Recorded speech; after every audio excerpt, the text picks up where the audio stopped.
മണ്ണാർക്കാട് താലൂക്കിന്റെ വിവിധ ഭാഗങ്ങളിൽ തെരുവുനായ്ക്കളുടെ ശല്യം വീണ്ടും രൂക്ഷമാകുന്നു. മണ്ണാർക്കാട് ടൗൺ കേന്ദ്രങ്ങളിലും ഗ്രാമീണ റോഡുകളിലും കൂട്ടമായി തമ്പടിക്കുന്ന നായക്കൂട്ടം കാൽനട യാത്രക്കാർക്കും ഇരുചക്ര വാഹന യാത്രക്കാർക്കും ഒരുപോലെ ഭീഷണിയാവുകയാണ്. ഞങ്ങള് ട്യൂഷൻ പോകുമ്പോ ഇറക്കത്തില് പട്ടികളുണ്ടായിരുന്നു. അപ്പൊ എന്റെ പിന്നാലെ കൂടി പിന്നെ വീട്ടിക്ക് വന്നു. സ്കൂൾക്കും മദ്രസക്കും പോവാനൊന്നും പറ്റണില്ല, ഫുള്ള് പട്ടികളാണ്. സ്കൂളുകൾ തുറന്നതോടെ കാൽനടയായി പോകുന്ന കൊച്ചുകുട്ടികൾ ഉൾപ്പെടെയുള്ള വിദ്യാർത്ഥികൾക്ക് നേരെ നായ്ക്കൾ ആക്രമിക്കാൻ പാഞ്ഞടുക്കുന്നത് രക്ഷിതാക്കളിലും വലിയ ആശങ്ക പരത്തുന്നുണ്ട്. മണ്ണാർക്കാട്, കുമരംപുത്തൂർ, തെങ്കര തുടങ്ങി മണ്ണാർക്കാട് താലൂക്കിലെ മുഴുവൻ പഞ്ചായത്തുകളിലെയും ഊടുവഴികളും റോഡുകളും തെരുവുനായ്ക്കൾ കൈയടക്കിയ അവസ്ഥയിലാണ്. വിദ്യാർത്ഥികളും രക്ഷിതാക്കളും ഒക്കെ ആകെ പ്രയാസത്തിലാണ്. LKG പഠിക്കുന്ന കുട്ടികളെ തന്നെ സ്കൂളിലേക്ക് രക്ഷിതാക്കൾ കൊടുന്നുവിടുകയും കൊണ്ടുപോകാനും വരികയാണ്. മദ്രസയിലേക്ക് പോകുന്ന കുട്ടികൾ പലവട്ടം തെരുവ് നായ്ക്കൾ ശല്യം ചെയ്യുന്നത് നമ്മുടെ ശ്രദ്ധയിൽപ്പെട്ടിട്ടുണ്ട്. നിലവിൽ നമ്മളത് പഞ്ചായത്തിന്റെ അധികൃതർ ശ്രദ്ധയിൽപ്പെടുത്തിയിട്ടുണ്ട്. ഒരു പരിഹാരം കാണാം എന്നാണ് അവർ പറഞ്ഞിട്ടുള്ളത്. നിലവിൽ ഇതുവരെയായിട്ട് അതിനൊരു പരിഹാരം കണ്ടിട്ടില്ല. എത്രയും പെട്ടെന്ന് അതിനൊരു പരിഹാരം കണ്ടിട്ടില്ലെങ്കിൽ ജനങ്ങളെല്ലാവരും തെരുവിലിറങ്ങേണ്ട അവസ്ഥയാണ്.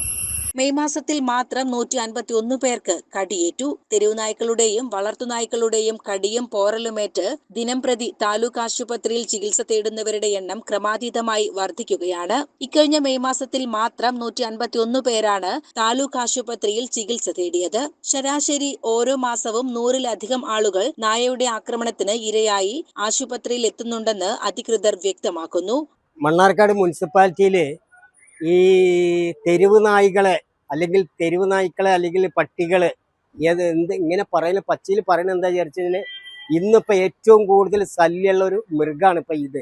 ഈ നായ്ക്കളായിട്ട് ഒരു വീടിന്റെ ഗേറ്റ് തുറന്നു കഴിഞ്ഞാൽ ഫ്രണ്ടിലേക്ക് കുട്ടികളായിട്ട് മദ്രസക്കോ സ്കൂളിലേക്കോ പോകാൻ പറ്റാത്തൊരവസ്ഥയാണ്. വീട്ടമ്മമാര് വിളിച്ചിന്ന് രാവിലെ എന്നെ വിളിച്ചിട്ട് നായ്ക്കൾ, അതായത് 8-10 നായ്ക്കളാണ് ഒരു വാർഡിൽ നിൽക്കുന്നത്. അതൊരു വാർഡിൽ പറഞ്ഞു കഴിഞ്ഞാല് ഒരു ഒടുത്തല്ല, ഇത് കൂടി വന്നുകൊണ്ടിരിക്കുക. പക്ഷെ ഇതിന് എത്രയും പെട്ടെന്ന് മണ്ണാർക്കാട് മുനിസിപ്പാലിറ്റി അല്ലെങ്കിൽ ഞങ്ങളെ പോലുള്ള ജനപ്രതിനിധികൾ ഇതിനു വേണ്ട അന്ന് കൗൺസിൽ യോഗത്തിൽ തീരുമാനിച്ചാണ് ഇറ്റകളെ എന്തെങ്കിലും ചെയ്യണം, അല്ലെങ്കിൽ ഇറ്റകളെ കൊല്ലണം. കാരണം ഏതെങ്കിലും ഒരു മന്ത്രി, ഏതോ ഒരു കേന്ദ്രമന്ത്രി ഇതിന് മുമ്പത്തെ എപ്പോഴോ പാസ്സാക്കിയാണ് ഈ മൃഗത്തിന്, ഈ നായ്ക്കളെ കൊല്ലാൻ പറ്റില്ല. അവർക്കൊക്കെ അവരെ വീട്ടിലിരുന്നാൽ മതി. ഇത് സാധാരണക്കാരന്റെ റോട്ടിൽ കറങ്ങുന്ന ആളുകളെ നേരത്തെ കടിച്ച് പിന്നെ മരിക്കണ കാര്യങ്ങൾ ഇവിടെ എത്ര കേരളത്തിൽ നടന്നാണ്. ഇതിന് സുപ്രീം കോടതി അടക്കം ഇതിനെ കൊല്ലാനുള്ള ഒരു ഓർഡർ ഇട്ടിട്ടുണ്ട്. ഇതൊരു എന്താ ഞാൻ പറയാ, ഞാൻ പറഞ്ഞില്ലേ, ഇത് ആരും ഇതിന് ദേഷ്യപ്പെട്ടിട്ടോ ഇതിന് ആരും പറഞ്ഞിട്ടൊന്നും കാര്യമില്ല. കാരണം എന്നോ ഒരു കേന്ദ്രമന്ത്രി പിന്നെ തീരുമാനിച്ചാൽ ഇറ്റകളെ കൊല്ലാൻ പറ്റില്ല എന്ന്. ആ തീരുമാനത്തിന്റെ ഭാഗമായിട്ട് ഇറ്റകളെ ഒന്ന് കൊല്ലാനും പറ്റില്ല, ഇറ്റകളെ തല്ലാനും പറ്റില്ല ഈ പറഞ്ഞമാർക്ക്. പക്ഷെ അവർക്കൊക്കെ അവരെ വീട്ടിലിരുന്നാൽ മതി. കഴിഞ്ഞ ദിവസം ചേർന്ന താലൂക്ക് വികസന സമിതി യോഗത്തിലും തെരുവുനായ ശല്യത്തിന് അടിയന്തര പരിഹാരം കാണണമെന്ന് പൊതുപ്രവർത്തകർ ശക്തമായി ആവശ്യപ്പെട്ടു. തെരുവുനായ്ക്കളെ പിടികൂടി വന്ധ്യംകരിക്കുന്നതിനായി തച്ചമ്പാറയിൽ ബ്ലോക്ക് പഞ്ചായത്തിന് കീഴിൽ ആരംഭിക്കുന്ന ABC സെന്ററിന്റെ നിർമ്മാണ പ്രവൃത്തികൾ വൈകുന്നതിലും യോഗത്തിൽ ആശങ്ക ഉയർന്നു. അതെന്തായാലും ഈ ആഴ്ചയിലുള്ളിൽ അടുത്ത കൗൺസിൽ യോഗത്തിൽ ഇതിനൊരു തീരുമാനം എടുത്തിട്ടേ നടക്കുള്ളൂ. കാരണം എന്താ വിചാരിച്ചു കഴിഞ്ഞാല് ഇതുകൊണ്ട് ഭയങ്കര ശല്യവും കാര്യങ്ങളും ഇതായി.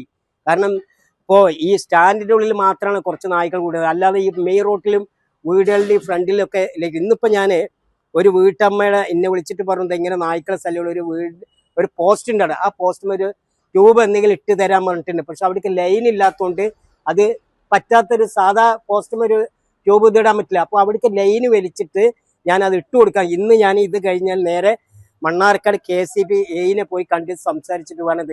കാരണം നമ്മൾ ചെയ്യാൻ പറ്റുന്ന പ്രവൃത്തി നമ്മൾ ചെയ്യാം. പക്ഷെ ഇതുപോലെ നമ്മൾ പറയണല്ലോ. അതിൽ ചില ആളുകൾ തെറ്റിദ്ധരിക്കും. എന്താ ജലീൽ ഇങ്ങനെ ഇത് എപ്പോഴും ഇങ്ങനെ പല വിധത്തിലും ഇടപെടുന്നിരിക്കുന്നത്. ഇടപെട്ടാലുള്ളൂ കാര്യങ്ങൾ നടക്കുക. CCN മണ്ണാർക്കാട്.